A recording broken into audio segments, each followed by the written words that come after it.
Guyana के राष्ट्रपति doctor Mohammad Irfan Ali जी, Suriname के राष्ट्रपति श्री चंद्रिका प्रसाद संतोखी जी, मध्य प्रदेश के राज्यपाल श्री मंगू भाई पटेल, मुख्यमंत्री शिवराज सिंह चौहान, विदेश मंत्री श्री एस जयशंकर जी, मंत्रिमंडल के अन्य सहयोगीगण और प्रवासी भारतीय दिवस सम्मेलन में विश्व भर से पधारे मेरे प्रिय भाइयों और बहनों, आप सभी को 2023 की मंगल कामनाएं। करीब 4 वर्षों के बाद प्रवासी भारतीय दिवस सम्मेलन एक बार फिर अपने मूल स्वरूप में अपनी पूरी भव्यता के साथ हो रहा है। अपनों से आमने सामने की मुलाकात का, आमने सामने की बात का अपना अलग ही आनंद भी होता है और उसका महत्व भी होता है। मैं आप सभी का 130 करोड़ भारतवासियों की ओर से अभिनंदन करता हूं, स्वागत करता हूं। भाइयों और बहनों, यहां उपस्थित प्रत्येक प्रवासी भारतीय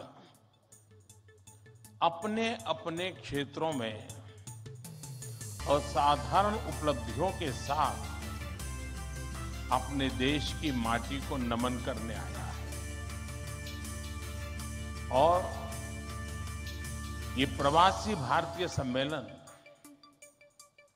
मध्य प्रदेश की उस धरती पर हो रहा है जिसे देश का हृदय क्षेत्र कहा जाता है। एमपी में मां नर्मदा का जल, यहाँ के जंगल, आदिवासी परंपरा, यहाँ का अध्यात्म, ऐसा कितना कुछ है जो आपकी इस यात्रा को अविस्मरणीय बनाएगा। अभी हाल ही में पास ही उज्जैन में भगवान महाकाल के महालोक का भी भव्य और दिव्य विस्तार हुआ है। मैं आशा करता हूं आप सब वहां जाकर भगवान महाकाल का आशीर्वाद भी लेंगे और उस अद्भुत अनुभव का हिस्सा भी बनेंगे। साथियों, वैसे हम सभी अभी जिस शहर में हैं वो भी अपने आप में अद्भुत है।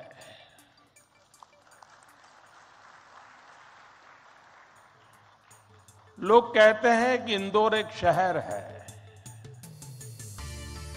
लेकिन मैं कहता हूं इंदौर एक दौर है।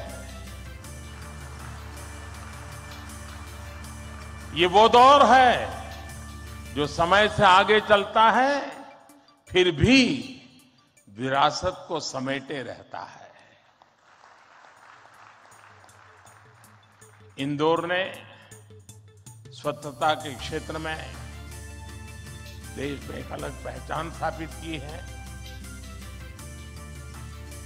खाने पीने के लिए अपन इंदौर, अपन का इंदौर,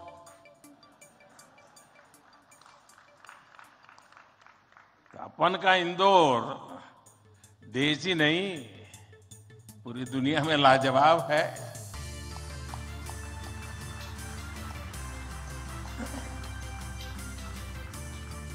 इंदौरी नमकीन का स्वाद, यहाँ के लोगों के यहाँ पर जो पोहे का पैशन है,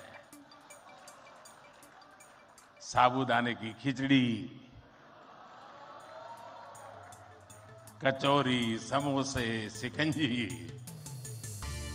जिसने भी इसे देखा उसके मुंह का पानी नहीं रुका। और जिसने इन्हें चखा उसने कहीं और मुड़कर नहीं देखा।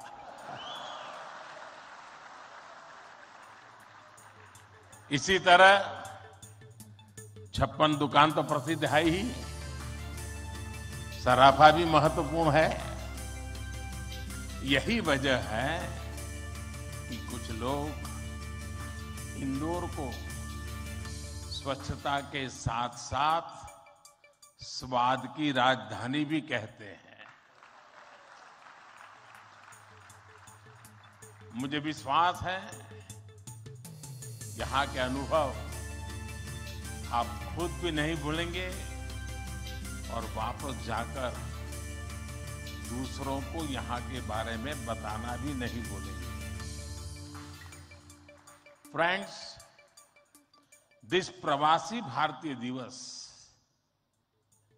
is special in many ways. We celebrated 75 years of India's independence just a few months ago. Our digital exhibition related to our freedom struggle has been organized here. It brings the glorious era in front of you again. Friends, the nation has entered the Amrit Kaal of the next 25 years. Our Pravasi Bharatiya have significant place in this journey. India's unique global vision and its important role in the global order will be strengthened by you people. साथियों, हमारे यहां कहा जाता है स्वदेशो भुवनत्रयम्, अर्थात हमारे लिए पूरा संसार ही हमारा स्वदेश है। मनुष्य मात्र ही हमारा बंधु बांधव है। इसी वैचारिक बुनियाद पर हमारे पूर्वजों ने भारत के सांस्कृतिक विस्तार को आकार दिया था। हम दुनिया के अलग अलग कोनों में गए। हमने सभ्यताओं के समागम की अनंत संभावनाओं को समझा। हमने सदियों पहले वैश्विक व्यापार की असाधारण परंपरा शुरू की। हम असीम लगने वाले समंदरों के पार गए। अलग अलग देशों, अलग अलग सभ्यताओं के बीच व्यावसायिक संबंध कैसे साझी समृद्धि के रास्ते खोल सकती हैं, भारत ने और भारतीयों ने करके दिखाया। आज अपने करोड़ों प्रवासी भारतीयों को जब हम ग्लोबल मैप पर देखते हैं तो कई तस्वीरें एक साथ उभरती हैं। दुनिया के इतने अलग अलग देशों में जब भारत के लोग एक कॉमन फैक्टर की तरह दिखते हैं तो वसुधैव कुटुंबकम की भावना उसके साक्षात दर्शन होते हैं। दुनिया के किसी एक देश में जब भारत के अलग अलग प्रांतों, अलग अलग क्षेत्रों के लोग मिलते हैं, एक भारत श्रेष्ठ भारत का सुखद एहसास भी होता है।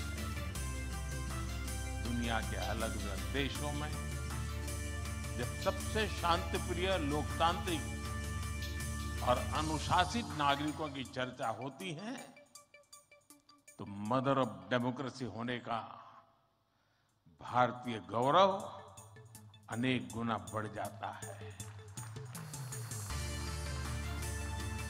और जब हमारे इन प्रवासी भारतीयों के योगदान का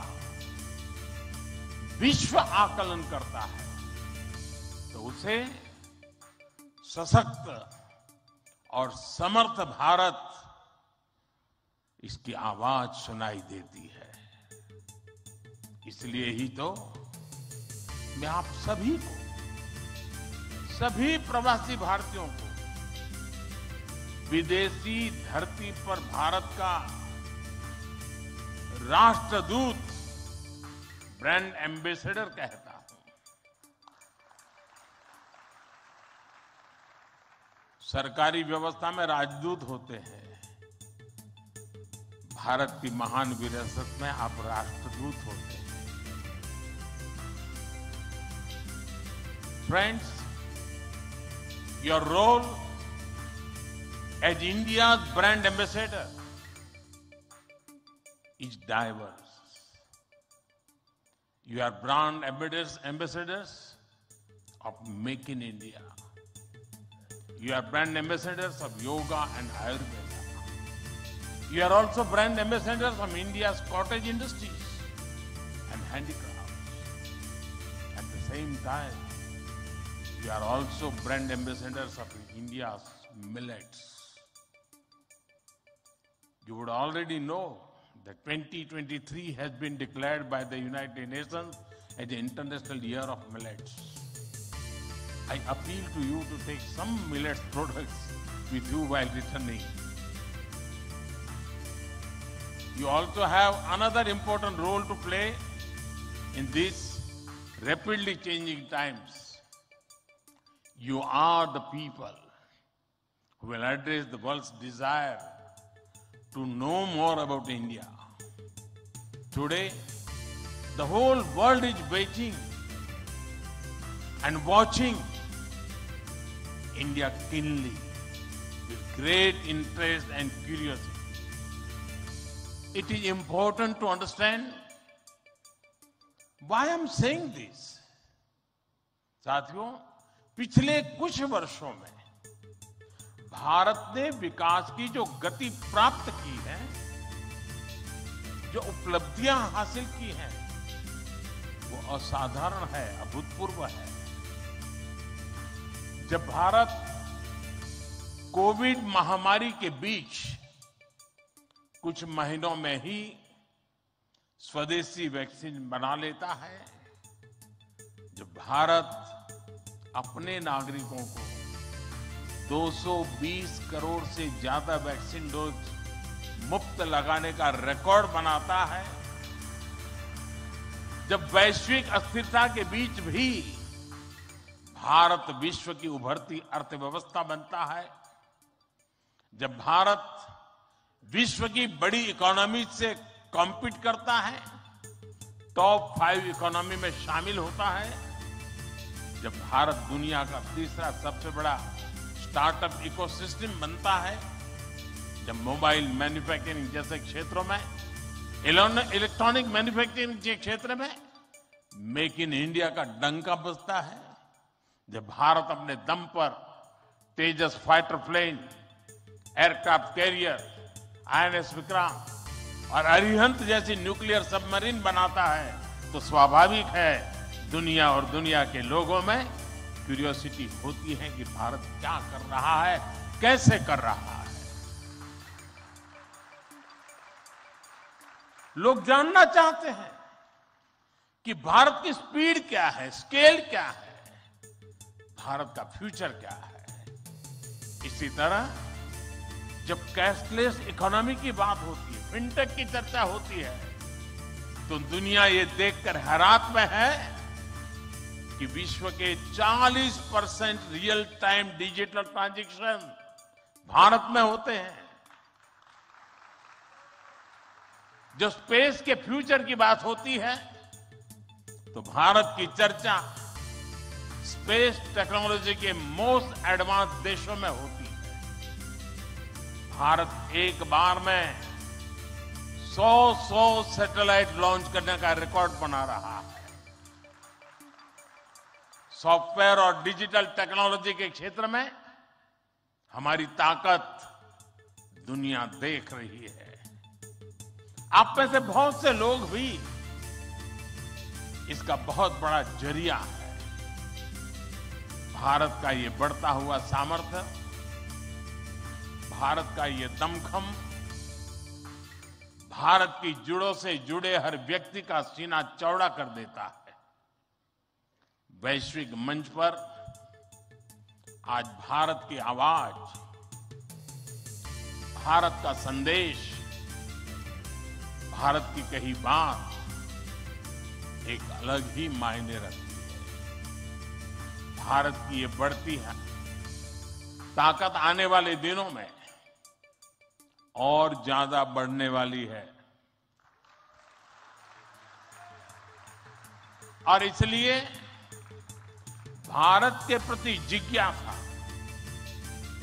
भारत के प्रति क्यूरियोसिटी भी और बढ़ेगी। और इसलिए विदेश में रहने वाले भारतीय मूल के लोगों की, प्रवासी भारतीयों की जिम्मेदारी भी बहुत बढ़ जाती है। आपके पास आज भारत के बारे में जितनी व्यापक जानकारी होगी, उतना ही आप दूसरों को भारत के बढ़ते सामर्थ्य के बारे में बता पाएंगे और तथ्यों के आधार पर बता पाएंगे। मेरा आग्रह है कि आपके पास कल्चरल और स्पिरिचुअल जानकारी के साथ साथ भारत की प्रगति की अपडेटेड इंफॉर्मेशन होनी चाहिए। साथियों, आप सबको ये भी पता है, इस वर्ष भारत दुनिया के G20 समूह की अध्यक्षता भी कर रहा है। भारत इस जिम्मेदारी को एक बड़े अवसर के रूप में देख रहा है। हमारे लिए ये दुनिया को भारत के बारे में बताने का अवसर है। ये दुनिया के लिए भारत के अनुभवों से सीखने का, पुराने अनुभवों से सस्टेनेबल फ्यूचर की दिशा तय करने का अवसर है। हमें G20 केवल एक डिप्लोमेटिक इवेंट नहीं, बल्कि जन भागीदारी का एक ऐतिहासिक आयोजन बना रहा है। इस दौरान विश्व के विभिन्न देश भारत के जन जन के मन में अतिथि देवो भव की भावना का दर्शन करेंगे। आप भी अपने देश से आ रहे प्रतिनिधियों से मिलकर उन्हें भारत के बारे में बता सकते हैं। इससे उन्हें भारत पहुंचने से पहले ही अपनत्व और स्वागत का एहसास होगा। साथियों,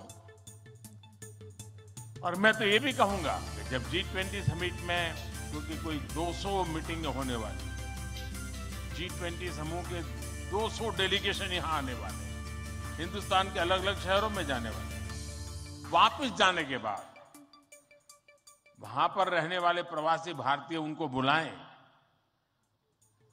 भारत में गए थे तो कैसा रहा, उनके अनुभव सुने।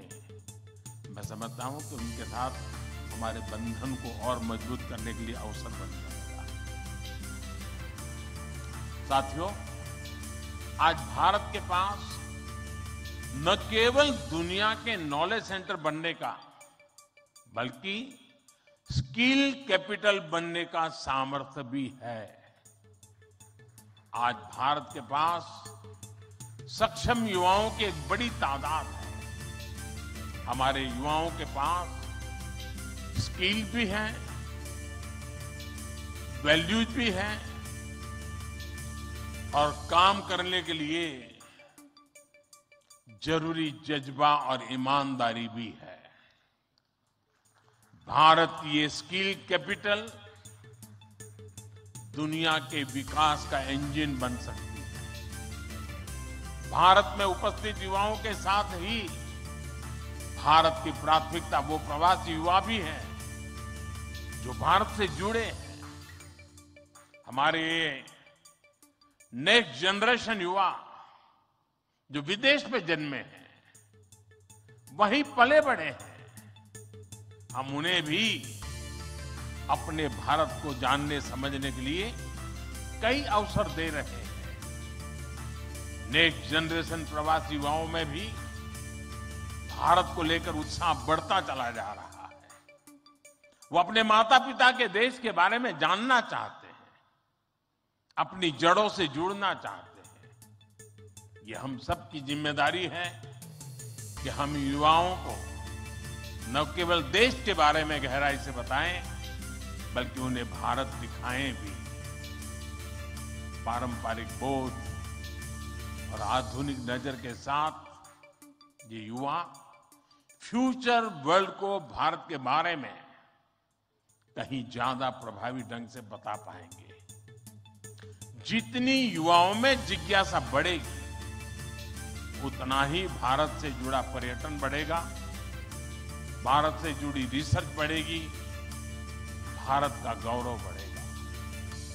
ये युवा भारत के विभिन्न पर्वों के दौरान, प्रसिद्ध मेलों के दौरान आ सकते हैं या फिर बुद्ध सर्किट, रामायण सर्किट का लाभ उठा सकते हैं।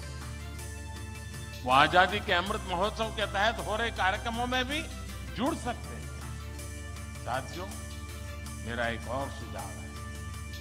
कई देशों में भारत से प्रवासी कई सदियों से जाकर बसे हैं। भारतीय प्रवासियों ने वहां के राष्ट्र के निर्माण में अपने असाधारण योगदान दिए। हमें इनकी लाइफ, उनके स्ट्रगल्स और उनके अचीवमेंट्स को डॉक्यूमेंट करना चाहिए। हमारे कई बुजुर्गों के पास उस जमाने की कई मेमोरीज होगी। मेरा आग्रह है कि यूनिवर्सिटी के माध्यम से हर देश में हमारे डायस्पोरा के हिस्ट्री पर ऑडियो, वीडियो या लिखित डॉक्यूमेंटेशन के प्रयास किए जाए। साथियों, कोई भी राष्ट्र उस पर निष्ठा रखने वाले हर व्यक्ति के दिल में जीवित रहता है। यहां भारत से कोई व्यक्ति जब विदेश जाता है और उसे वहां एक भी भारतीय मूल का व्यक्तित्व या व्यक्ति मिल जाता है, तो उसे लगता है तो उसे पूरा भारत मिल गया। यानी आप जहां रहते हैं, भारत को अपने साथ रखते हैं। बीते 8 वर्षों में देश ने अपने डायस्पोरा को ताकत देने के लिए हर संभव प्रयास किया है। आज भारत का ये कमिटमेंट है कि आप दुनिया में कहीं भी रहेंगे, देश आपके हितों और अपेक्षाओं के लिए आपके साथ रहेगा। मैं गयाना के राष्ट्रपति जी और सूरीनाम के राष्ट्रपति जी का भी हृदय से आभार व्यक्त करता हूं, अभिनंदन करता हूं। इस महत्वपूर्ण समारोह के लिए उन्होंने समय निकाला और उन्होंने जितनी बातें आज हमारे सामने रखी है, वे वाकई बहुत उपयोगी हैं। और मैं उनको विश्वास दिलाता हूं कि जिन सुझावों को उन्होंने रखा है, उस पर भारत जरूर खरा उतरेगा। मैं गयाना जी के राष्ट्रपति जी का भी बहुत आभारी हूं कि उन्होंने आज काफी पुरानी यादें साझा की। क्योंकि जब मैं गयाना गया तो मैं कुछ भी नहीं था, मुख्यमंत्री भी नहीं था, और तब का नाता उन्होंने याद करके निकाला। मैं उनका बहुत बहुत आभारी हूं। मैं फिर एक बार आप सभी प्रवासी भारतीय दिवस के लिए इस समारोह में आए, बीच के गैप के बाद मिलने का मौका मिला है। मेरी तरफ से आपको अनेक अनेक शुभकामनाएं हैं। बहुत लोगों से मिलना होगा, बहुत लोग चीजें जानने को मिलेगी, जिससे लेकर के उन स्मृतियों को लेकर के फिर अपने कार्य क्षेत्र में लौटेंगे, अपने रिस्पेक्टिव कंट्री में जाएंगे। मुझे विश्वास है कि भारत के साथ जुड़ाव का एक नया युग शुरू होगा। मेरी आपको बहुत बहुत शुभकामनाएं। धन्यवाद।